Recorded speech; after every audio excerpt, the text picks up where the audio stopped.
Hello and welcome to the state of Kentucky. I'm Bruce Maples, publisher of Forward Kentucky, and today we're going to talk about, as you probably expected, we're going to talk about the primary results. We're going to look at some maps, various maps that are very insightful, and we have guests with us today that are great at analyzing what happened in elections and have been observing politics for a while.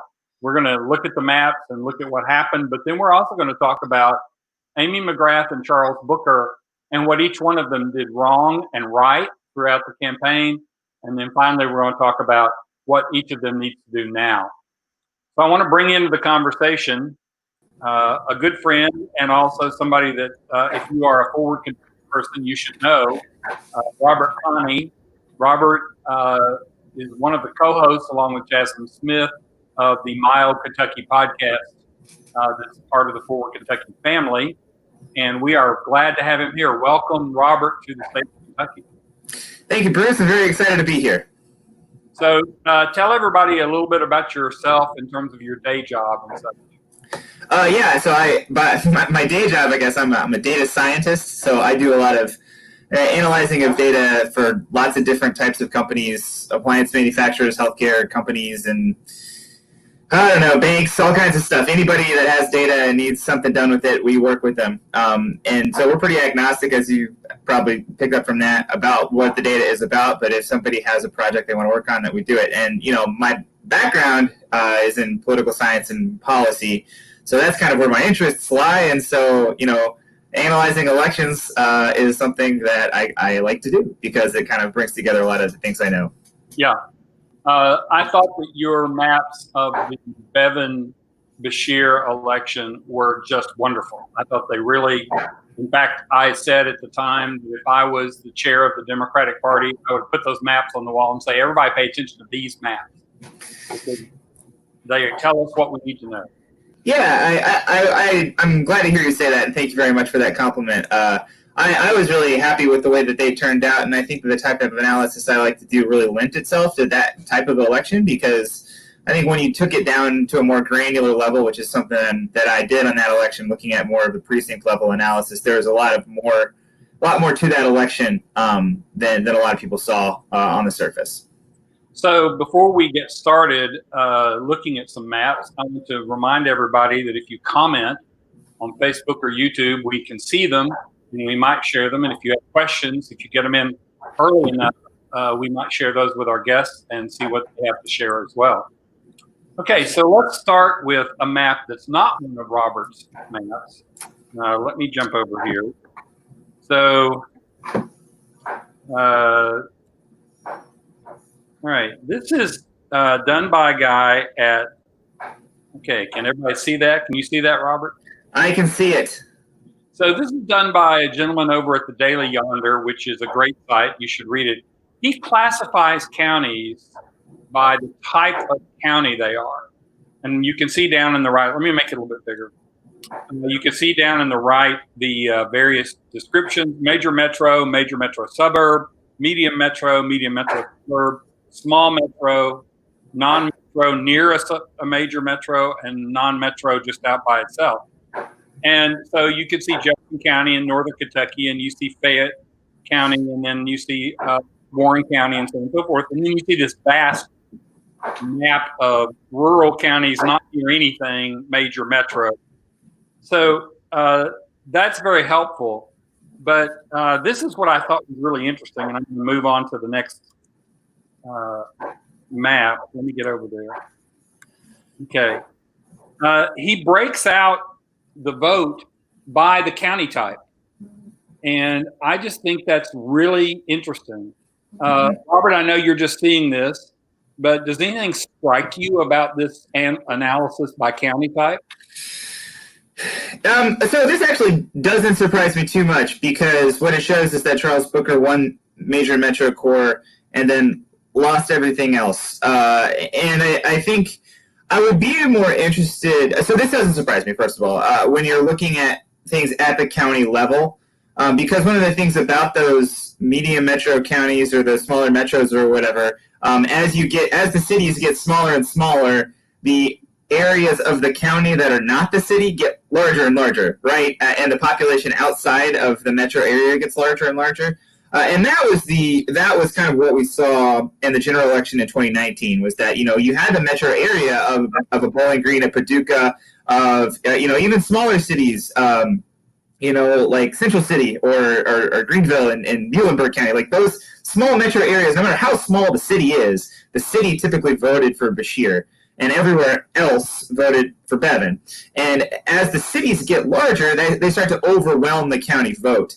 And I don't know, because we don't have the data for this election, if that was repeated in this election, in this primary election. That would be something that I wish we could see. But this sort of analysis here doesn't really surprise me. And it does actually, I guess, the fact that Booker did win this medium metro core, I guess they're counting Lexington as that. The biggest shock to me in this election was the underperformance, what I think the Booker campaign would call an underperformance in Lexington and Northern Kentucky, only winning by a small number of votes when he needed a larger number to win. Yeah. So the thing I think was interesting was whether or not he could get any of those rural counties. I would be interested to see your map by precinct, but as you noted in the column in the newsletter this week, you can't do that because we're not going to have precinct. So let's look at one of your maps, but before we do, let me take this out of the screen here, and let's welcome in another guest, Al Cross. I don't know if he would appreciate being called the dean of editorial columnists or not, but he's been analyzing politics for a long time, and it looks like we had him and we lost him. So I'm going to wait and see if he gets back in. So Robert, let me put up another map. Let me get over there to it. So this is your map.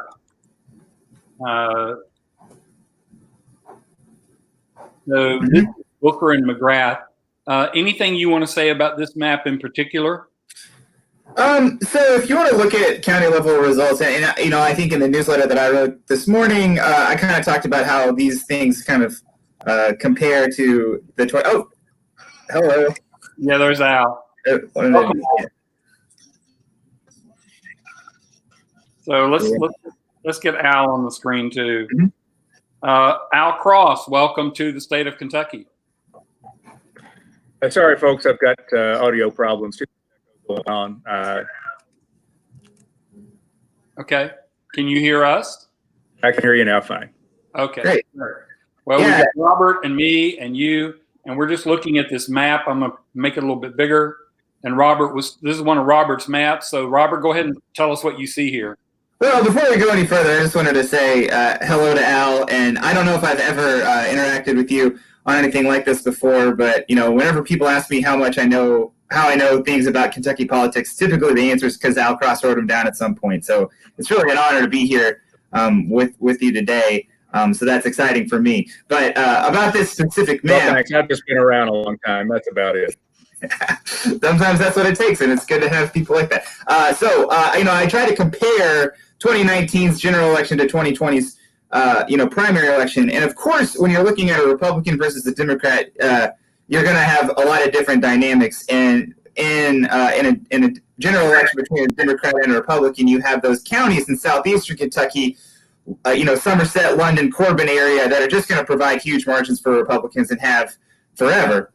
In this election, you kind of had an interesting dynamic, which is not something I've seen before, where you have these western Kentucky counties centered around, Evansville, Henderson on the Kentucky side. You have, and then you have Owensboro and kind of the area around there, all the way down to the Jackson Purchase, which seems to be a pretty heavy vote center for Amy McGrath, and she doesn't have any geographic ties there. That was an interesting piece that goes beyond just comparing, the urban majorities that Charles Booker got. Just kind of the fact that seemed to be a vote center for Amy McGrath was something that I thought was kind of interesting.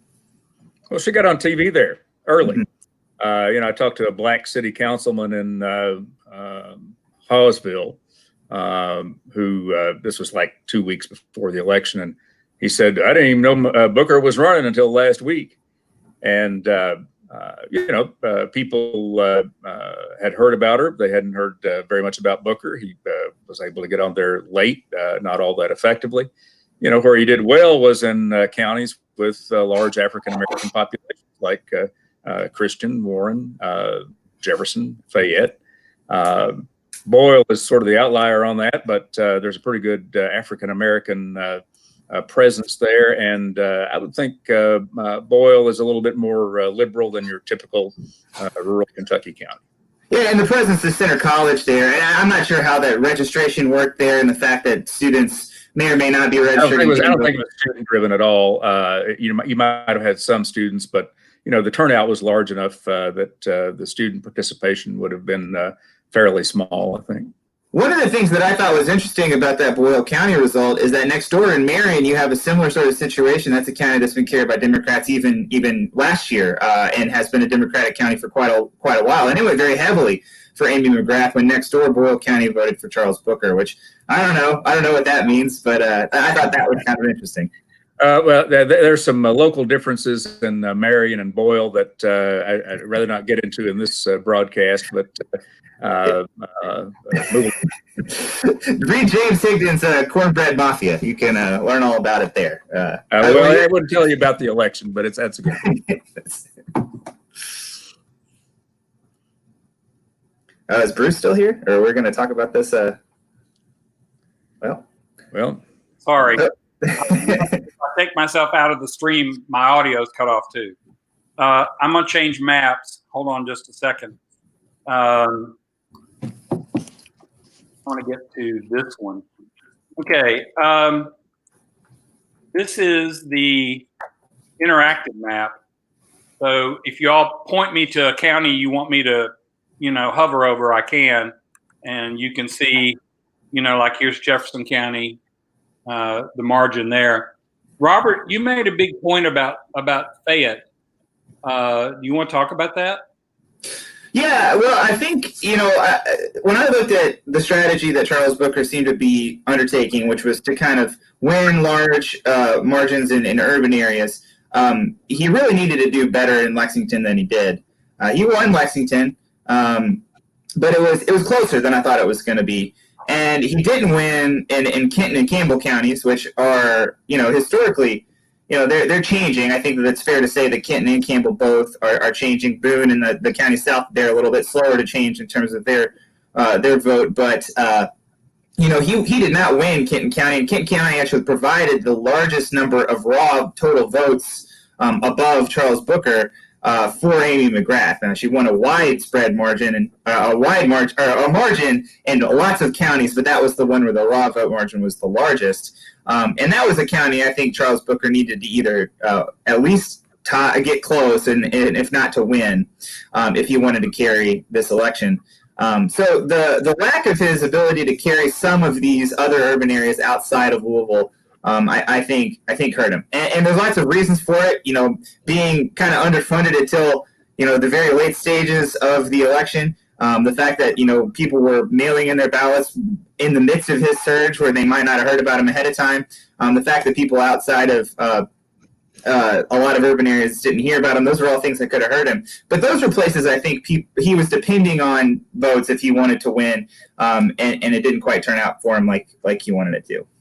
I think what happened up there is that she got on Cincinnati television with commercials reminding people that she was a native of Northern Kentucky. Mm-hmm. And I think he was able to ever get on Cincinnati broadcast. He got some cable, but her money basically gave her the great advantage up there. One of the things that I thought was so interesting about this specific election was kind of how people are, obviously on television, and that's a means to get your message out that's been used for generations at this point. But people aren't watching TV nearly as much because of the pandemic and also just long-term trends. And so I thought that, because she was able to get on air and he wasn't, I didn't know if that would blunt that advantage. It doesn't seem to have, or it could have. I don't know. Maybe if more people television is not as important as it used to be, but it's still the most important thing. Yeah. Yeah, certainly. I think, she also had an overwhelming advantage in terms of like web ads and all the things ahead of your Hulu streaming services or YouTube and everything else. She was very, very heavily had the advantage on those as well. So all kinds of video stuff she did.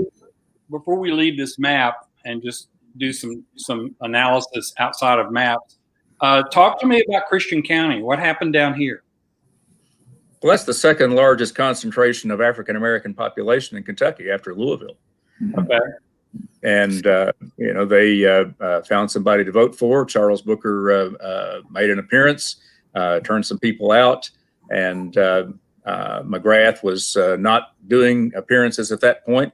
The closest she came to an appearance there was something in Cadiz the weekend before the election. So I think that's the answer for Christian County. Yeah, throughout the entire South, there are these kind of counties throughout. You start with Mississippi, Alabama, Georgia, South Carolina, where there's a majority Black population in a lot of counties in the central parts of those states. And whenever you look at maps, you can kind of see that when people in those majority Black counties tend to favor different candidates than the rest of the state. Christian County is really one of the only counties in Kentucky that would even closely resemble something like that. And I think it bore out here. Christian County has a higher Black population than counties with much larger overall populations, even like Warren or Kenton. And certainly, I think that was the driving force there. I would have been very interested if we had the precinct level results to see communities of African Americans in places like Paducah, in places E-Town that would have been interesting to see, but we don't, of course, have that data, so we're not able to do that sort of. Well, I think you can. There's a strong correlation, just looking at it at the county level, between Booker support and African American population.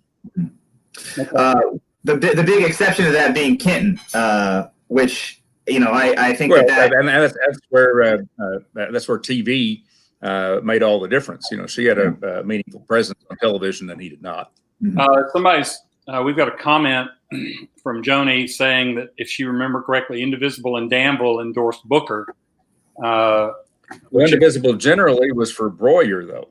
This is a hotly contested topic, and that some of the it doesn't matter anymore. Yeah, right. It doesn't. But many of the Indivisible chapters, and especially in Northern Kentucky, were very supportive of Mike Broihier. The Indivisible National supported Charles Booker, and I do believe that their Danville chapter was. I had heard that. I didn't go to Danville to see if their on the ground presence helped much, but. Okay, so now I want to ask some questions. We've looked at the maps and done our map time. I want to ask you two another question. Why was this so close? I mean, McGrath was like the presumed nominee and wound up winning by 2.5% or something like that. Why was it so close? Well, I referred to it in my column as a brush fire, and she had left Booker a lot of kindling. There was a lot of unhappiness among progressives and liberals about her, steering this line that's designed to get Trump voters. She was running a general election strategy, and all of a sudden ran into a primary because of the police killings and the protests and so on. And Booker became the candidate of the moment, and caught that lightning in a bottle, rode the wave. Whatever metaphor you want to use. It was really remarkable. And McGrath, while she adjusted her advertising approach to a more primary-oriented message, she didn't really get out there and see people. She used the pandemic as her reason for that. But I think Booker just ran rings around her. And if the election had not been held primarily by absentee, then he probably would have won. But held primarily by absentee because of the pandemic, which delayed the election, which gave him his opportunity. So it's kind of a circular argument. It is. One thing that I do think McGrath left on the table that I think she probably should regret is not locking down a lot of those higher level Kentucky Democratic endorsements early. At the end of the race, we saw Greg Stumbo and Allison Lonergan-Grimes come out for Booker. We saw basically the entire House caucus support Booker. And you make a very good point, Al, about, discontent among progressives and liberals, but I think that stretches even further. He was able to leverage his relationships with House moderates, John Sims, Terry Branham Clark, people like that, into endorsements, which I think, gave a lot of cover to people who said, well, maybe he's just this wild progressive candidate.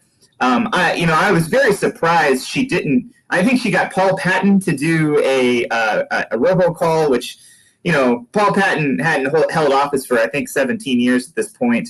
I think she probably regrets not locking those things down earlier. And I think if she had gotten some more in-state endorsements earlier on in the process, she would have been able to not have this be as close. Well, let's not forget that Booker didn't he get both major newspapers? He did. And he really benefited from being from Louisville and having the state's largest newspaper there. It covered the race in a way that was beneficial to him. And if you look at some of those collar counties around Louisville where the Courier-Journal still has circulation, or they're in the Louisville TV market, they went for they turned out a larger Booker vote than you would have expected normally for an African-American candidate. So Booker was the candidate of the moment. How much of this, though, is a reflection on McGrath and the support she might have and the race she ran? Well, like I said, she left him a lot of kindling because of her bad start, with the Kavanaugh thing and being labeled a pro-Trump Democrat, which really is an unfair label, but she gave people plenty of ammunition to support that. So it is on her. She gave him the opportunity. Mm-hmm.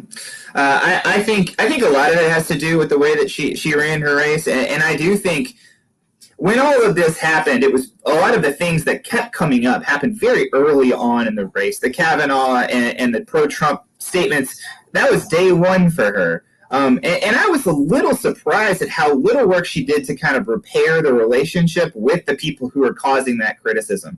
I mean, those are people that she's going to absolutely need to vote for her in a general election. They're very key, not just in terms of voters, but in terms of people you need to walk precincts, you need to make calls. The people who are forming the campaign for you are the ones that are the most upset with you. And I thought she has done a lot. She tried a lot to kind of explain and talk about why this happened, but that didn't work. And then instead of switching strategies to try to find a new way to repair that relationship, she just kept trying to explain and doing the same thing over and over again, which I think was not the best strategy. Now, again, she has several months to repair that relationship still.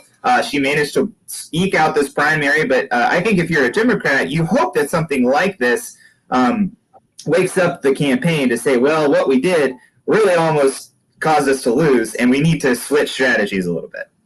I said on a show, I think they must be breathing a great sigh of relief that yesterday Booker reached out to them, and looks like they're in a position to get the sort of help that they need from Booker to consolidate his supporters behind them. But many a slip between the lip and cup. Lots of things to disagree about.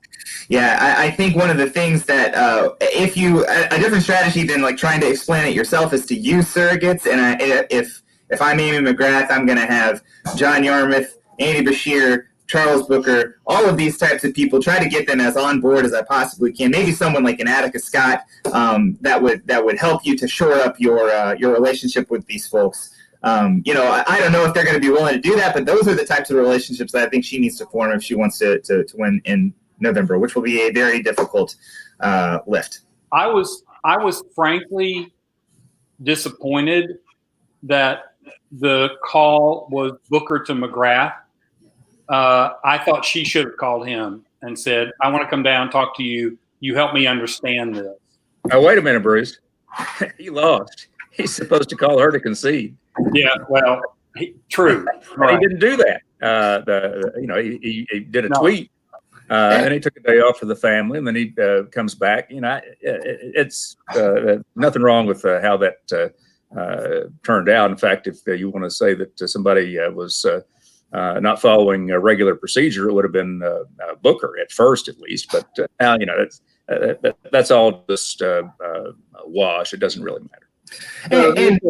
Here's an interesting comment from somebody watching on Facebook. I'd say that, do we agree with this, that she's more personable in a relaxed environment?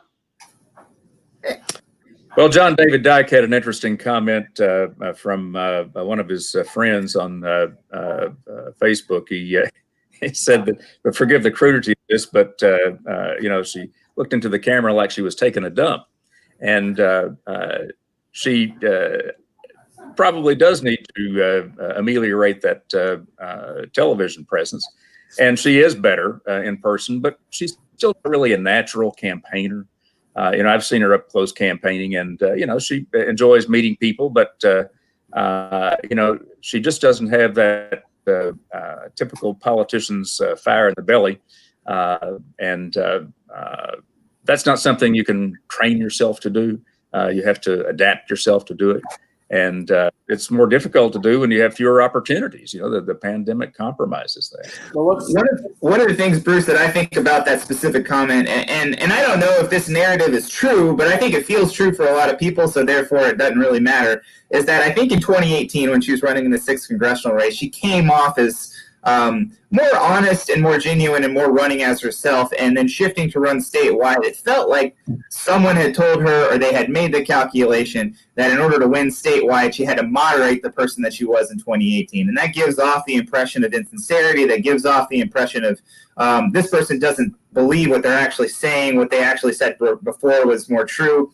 And I think that a lot of that perception of her being, one thing and saying another comes from this narrative of like, well, she ran as one thing in 2018, is trying to change for 2020 to run in a different race. How you erase that is something that's difficult, but that's why, I just talk about this stuff on your show, and I don't work for campaigns. So how do you do that is something that's tough. Well, I do think that her moderation on issues did lead to people making conclusions about her personality or ideology. People jump to conclusions like that, but now there's several months ahead for a campaign to correct that. She has really felt managed to me, very much consulted, and I'm hoping she can figure out a way to get back to being more natural. So Let's look to the future. What does we've been talking about this already, but what does she need to do now? Well, I said in my column that number one, she's got to maintain her national fundraising base, because that is the key to going toe-to-toe with McConnell, who always has more money than his opponents. This is the first opponent he's ever had who has more money. In the end, he'll probably have more money because of national people running independent ads. But she has to maintain that base, and to do that, she has to make people believe that she does have a chance to beat Mitch McConnell, that it's not just theoretical. Number two, she's got to get firm support from Booker, which looks like it's coming along. And then here's the tough nut. She's got to find a way to persuade people who voted for Donald Trump to vote for her. And that is that, very narrow, some might say,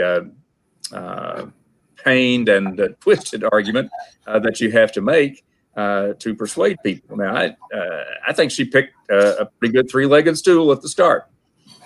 McConnell's part of the swamp. He stands in the way of lower drug prices, stands in the way of an infrastructure jobs program. If you got a three-legged stool to argue, then you can make people pay attention. But right now, we are so dominated by personalities.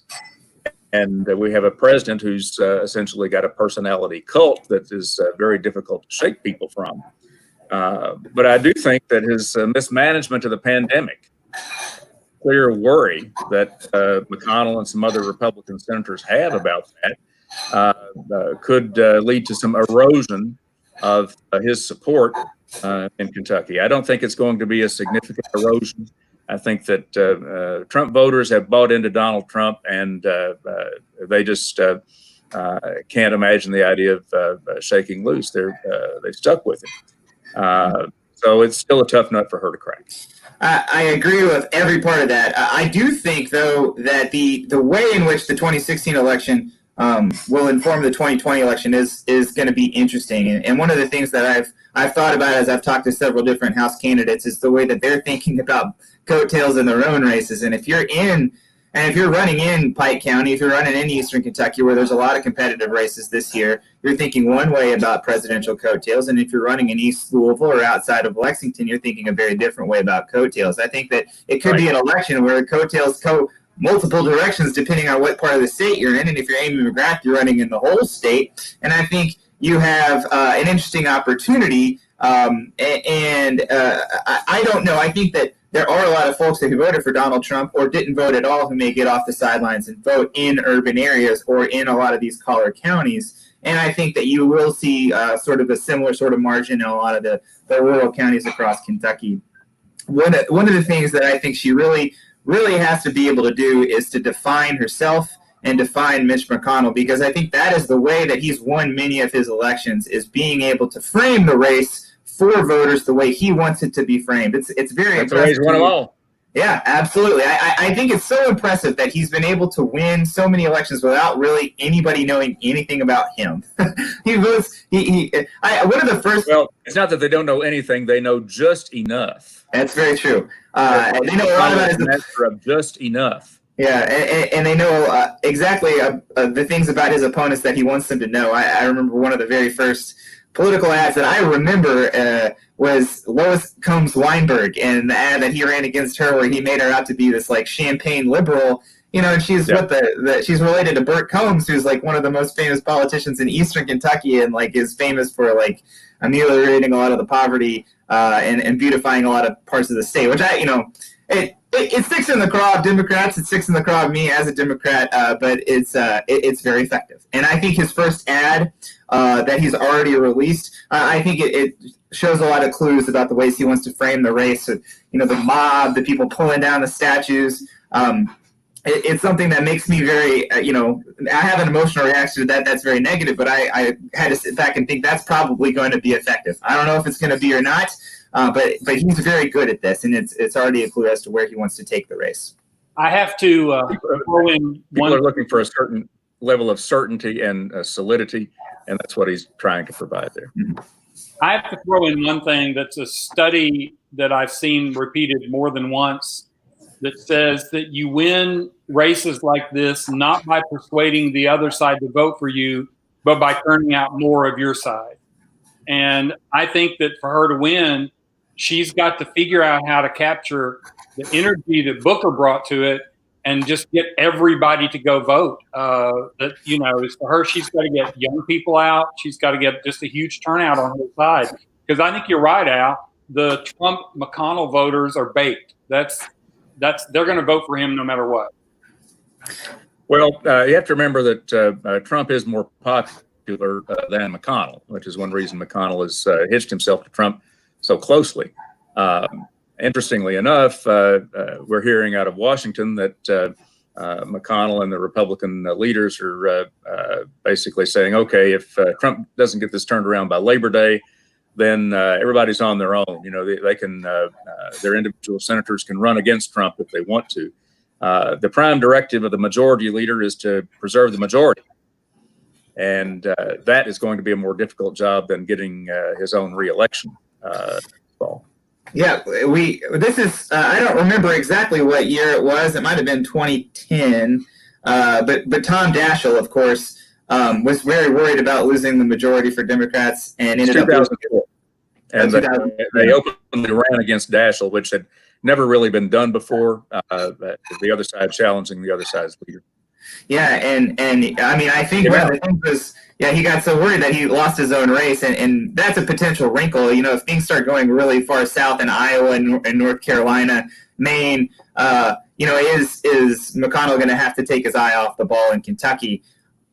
I don't know if that's going to matter. I'm not sure what happens in other states really affects that much in Kentucky. I think one strategy of the Democrats is to keep McConnell busy here with his money and his attention, so that he's less of a factor in some of these other races.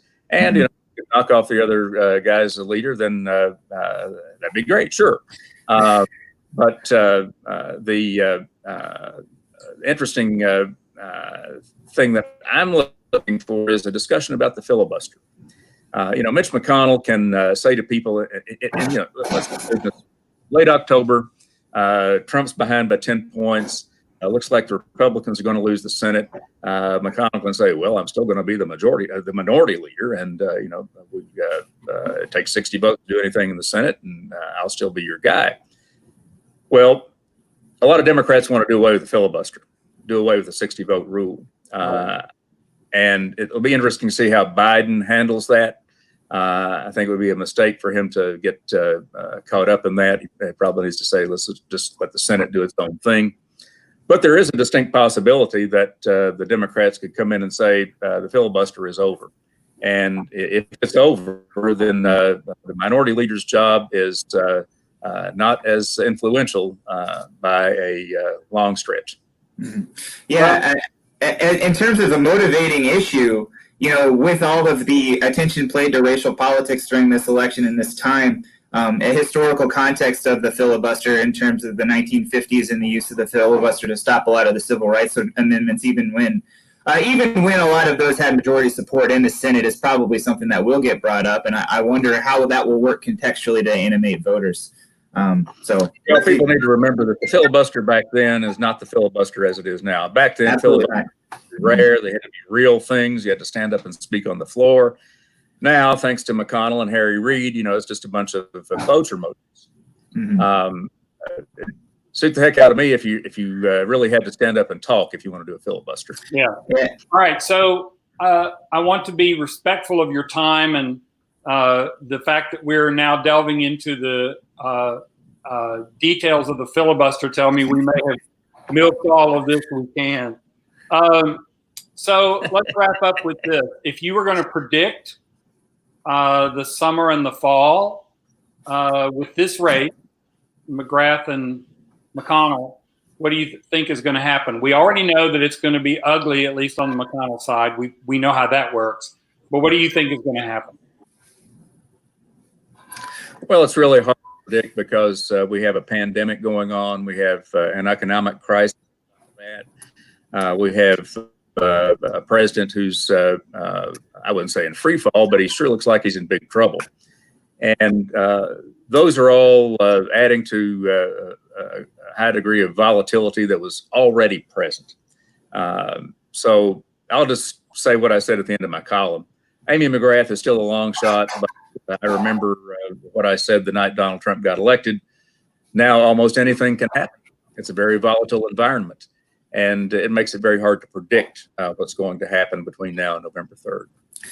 Yeah, the last time we saw a large Democratic win across the country was 2008, and McConnell was on the ballot that year too. And I believe Bruce Lunsford, who basically everybody had written off by the time the election happened, only lost by 7 or 8 points.